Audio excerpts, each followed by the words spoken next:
बजता ही चला जा रहा, कोई उठा नहीं रहा। हाँ, आरना ने डिसाइड किया है कि चाहे कितना ही कॉल क्यों ना आए, आज वो फ़ोन नहीं उठाएगी। ऑलरेडी 3 मर्डर हो चुका है, चौथा खून वो नहीं कर सकती। कुछ देर बाद फ़ोन बजना बंद हो गया। वो पास में एक सोफे पर बैठ गई। आंखें बंद करते ही पिछले 1 महीने की यादें उसकी आंखों के सामने दिखाई देने लगी। 1 महीने पहले की बात। आरना जल्दी से तैयार हो रही है। आज उसे एंटीक शॉप में जाना है। वो हफ्ते में 1 बार वहाँ जाती है। कभी कुछ खरीदती नहीं, पर पुरानी चीज़ें देखना उसे बहुत पसंद है। आज भी वो इसीलिए जा रही। आरना ने शॉप में एंटर करते ही देखा, ओनर एक चेयर में बैठ के किताब पढ़ रहा है। वो शॉप में इधर उधर देखती रही। ओनर उसे जानता है, इसलिए कुछ नहीं बोला। वो आरना को 3 महीने से देख रहे। हर शनिवार को आती है। कुछ खरीदती नहीं, बस देखती रहती है हर चीज़।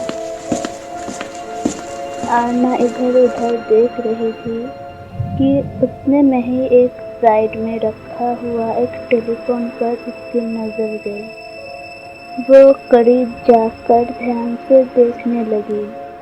ये 1950s की टेलीफोन है। उसको इतने देर से टेलीफोन को देखते हुए ओनर आया। ओनर ने पूछा कि क्या वो इसे लेना चाहती है। आरना सोच में पड़ गई। उसने कभी कोई एंटीक खरीदा नहीं, पर ये टेलीफोन उसे पसंद भी बहुत आया है।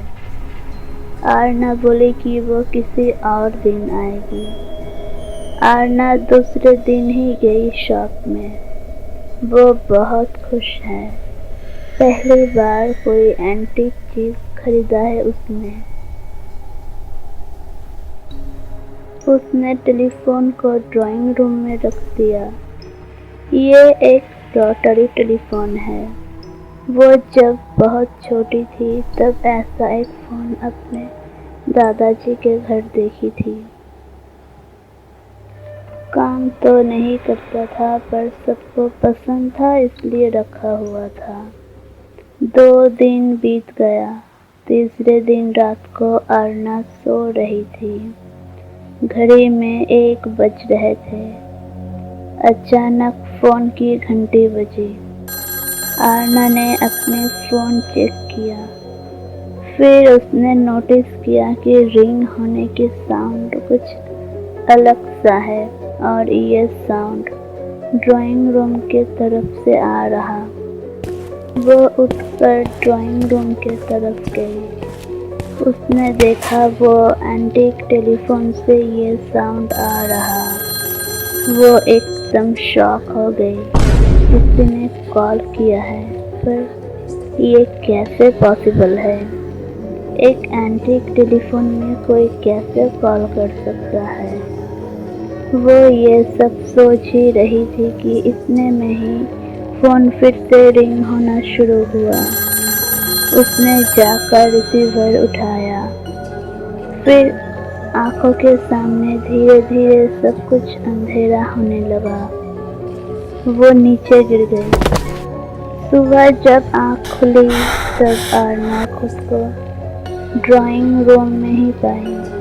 वो वहीं पर टेबल के सामने पड़ी हुई थी, और टेलीफोन का रिसीवर टेबल से नीचे लटक रहा था।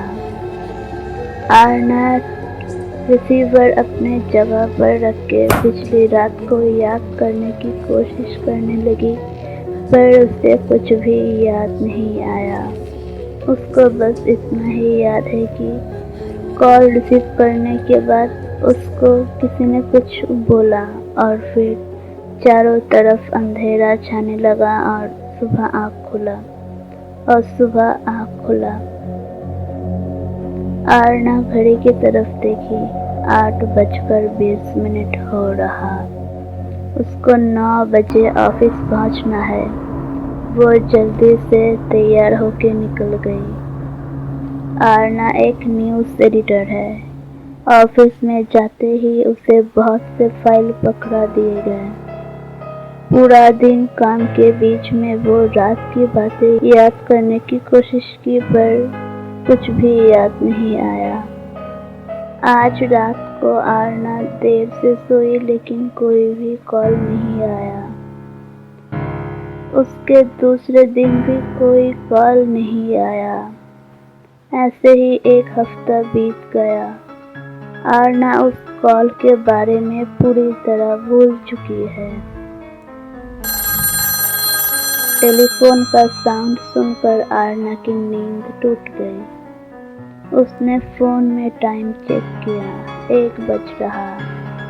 वो ड्राइंग रूम के तरफ गई। उस दिन की तरह ही फोन बज रहा। उसने रिसीवर उठाया।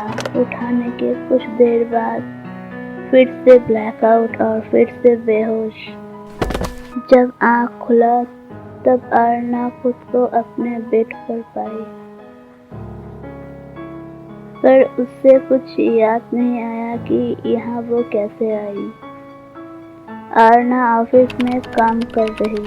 अचानक उसकी आँख पड़ी एक मर्डर न्यूज़ पर। एक 45 इयर्स के आदमी का मर्डर हुआ है। विक्टिम का नाम उसको बहुत फैमिलियर लगा, पर सही से याद नहीं आया। कुछ देर बाद उसको फटक से याद आया कि ये नाम उसने रात को टेलीफोन में ही सुनी थी। धीरे धीरे उसको सब कुछ याद आने लगा। उसने जब रिसीवर उठाया तब उससे एक लड़के का वॉइस सुनाई दिया था। बहुत ही अजीब सा वॉइस था उसका, मानो बहुत दूर से बात कर रहा हो। उसने आरना को एक नाम और एड्रेस बताया, जिसके बाद ही वो बेहोश हो गई थी। आरना जल्दी से पिछले हफ्ते की न्यूज़ चेक करने लगी। जिस दिन उसको पहला कॉल आया था उस दिन रात को ही एक मर्डर हुआ था और इस विक्टिम का नाम और एड्रेस भी उसको कॉल पर किसी ने बताया था। वो अब सोच में पड़ गई। मर्डर के विक्टिम का नाम और एड्रेस कोई उसे कॉल पर बता रहा। फिर उसके बाद ही वो बेहोश हो रही और जब होश आ रहा तब उसे कुछ भी याद नहीं आ रहा। 2 बार ही ऐसा हुआ है।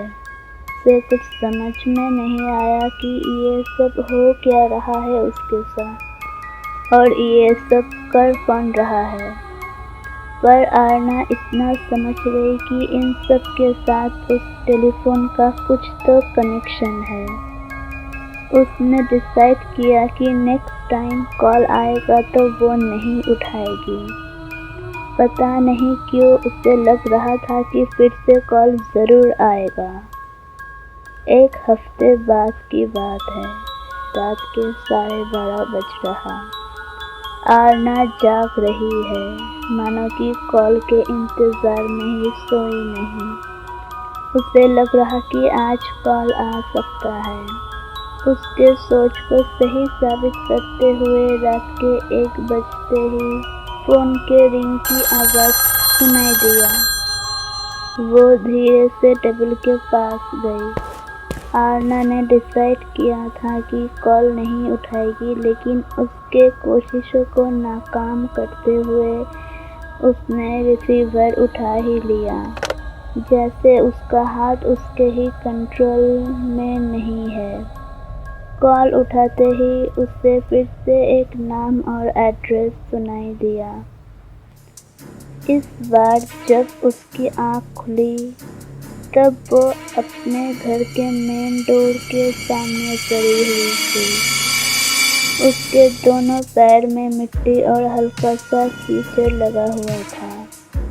वो हैरान हो गई, क्योंकि उसके घर के आसपास कहीं भी ऐसी कोई जगह नहीं है जहाँ कीचड़ हो, और उसके दोनों पैर इतनी बुरी तरह दस कर रहा जैसे कि वो बहुत दूर कहीं से दौड़ के आई हो।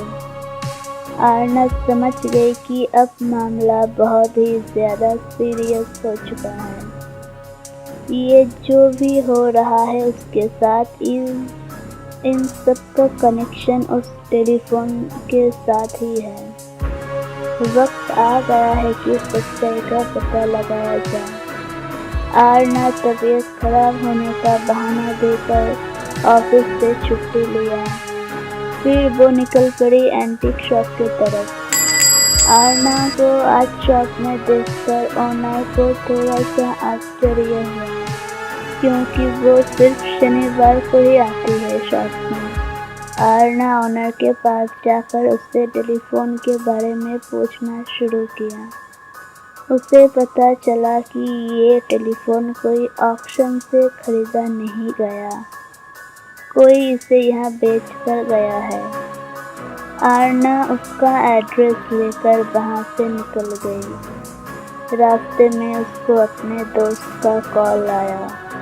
दोस्त ने बताया कि पिछले रात को नज़दीकी एक गाँव में एक आदमी का बहुत ही बुरी तरीके से खून हुआ है। रात के 2 से 3 बजे के आसपास ये घटना घटी है। एक हफ्ता पहले ही उसके भाई का भी खून हुआ था। आरना को पता था कि किसी न किसी का खून जरूर हुआ है। फिर भी कंफर्म होने के लिए उसने अपने दोस्त को पता लगाने के लिए बोली थी। एक आदमी ने दरवाज़ा खोला। अंदर जाकर आरना देखी चारों तरफ बहुत से पुरानी चीज़ें रखी हुई है। देखने से ही पता चलता है कि घर के ओनर को एंटीक चीज़ें कलेक्ट करना बहुत पसंद है। घर के ओनर ने आरना को बताया कि वो टेलीफोन उन्होंने कोई ऑक्शन से नहीं खरीदा था। 1 महीना पहले उनके दोस्त ने एक घर खरीदा था। उस घर में ही वो टेलीफोन रखा हुआ था। देखते ही उनको बहुत पसंद आ गया था, तो उनके दोस्त ने वो टेलीफोन उनको दे दिया था। लेकिन टेलीफोन लाने के कुछ दिन बाद ही अजीब व गरीब चीज़ें घटना शुरू हुआ। कभी कभी वो टेलीफोन टेबल से गिर जाता, तो कभी कभी टेबल पर मिलता ही नहीं था। उनका तबीयत भी बिगड़ने लगा था। रात को डरावने सपने आने लगे थे। इसीलिए उन्होंने एक एंटीक शॉप में उसे बेच दिया।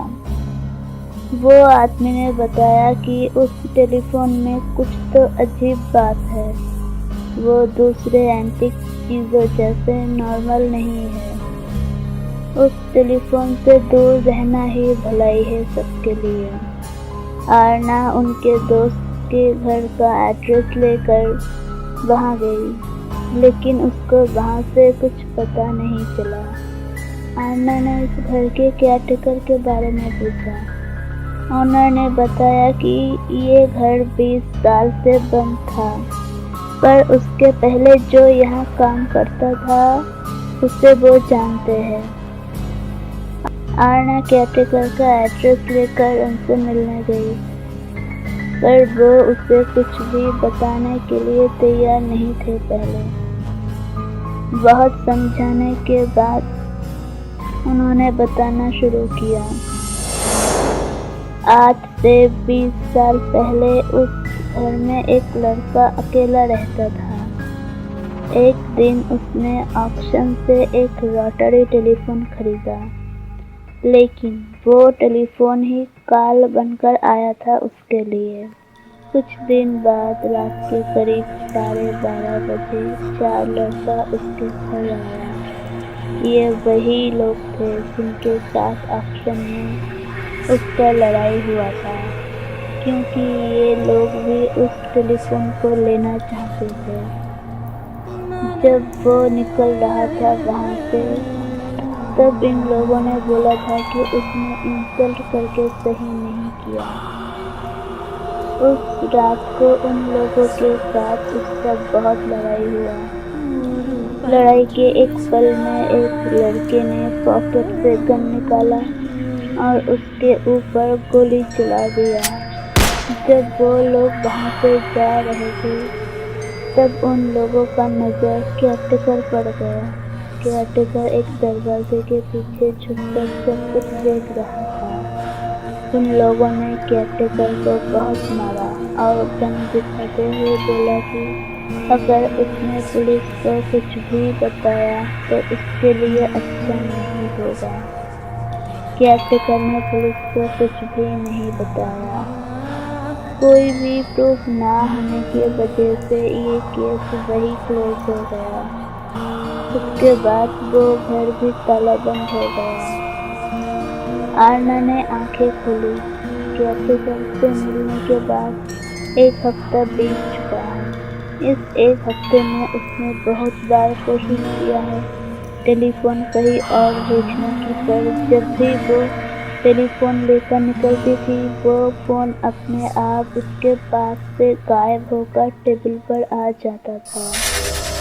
वो समझ गई थी चौथा खून ना होने तक वो इस टेलीफोन से पीछा नहीं छुड़ा सकती। आरना यही सब सोच रही थी कि फ़ोन बजना फिर से शुरू हुआ। वो सोफे से उठकर बेडरूम की तरफ जाने लगी, पर नहीं जा पाई। उसकी बॉडी घूमकर फ़ोन की तरफ भी जाने लगी। वो बहुत ही ज़्यादा डर गई। उसकी बॉडी उसके कंट्रोल में नहीं है। आरना ने फ़ोन उठाया, पर इस बार नाम और एड्रेस सुनने के बाद वो बेहोश नहीं हुई। उसको लगा जैसे उसे कोई इलेक्ट्रिक शॉक लगा है। कुछ देर वो स्टैचू जैसी बन गई। फिर उसके बाद वो बहुत ही ज़्यादा तेज़ रफ्तार से घर से निकल के रोड की तरफ भागी। वो कमरे की दरवाज़ा खोली। एक आदमी बेड पर सो रहा है। उसे पता है कि क्या करना है। सुबह के 5 बज रहा। सामने से एक बस को आते हुए देखकर आरना चढ़ गई। सुबह का पहला बस है, इसलिए लगभग खाली ही है। पूरी रात वो एक पेड़ के नीचे बैठी हुई थी। चौथा खून करने के बाद विक्टिम के घर से निकलते ही उसको अपने ऊपर खोया हुआ कंट्रोल वापस आ गया था, लेकिन वो इतनी डरी हुई थी कि उसको कुछ समझ में नहीं आया। पास में एक पेड़ देखकर उसके नीचे बैठ गई थी। फिर सुबह होने के बाद ये बस मिल गया। आरना खिड़की से बाहर देखी। पता नहीं क्यों उसे एक सुकून सा मिल रहा आज। किसी को इंसाफ मिल गया, शायद इसीलिए वो आंखें बंद करके सो गई। आज से हर रात वो चैन की नींद सो पाएगी।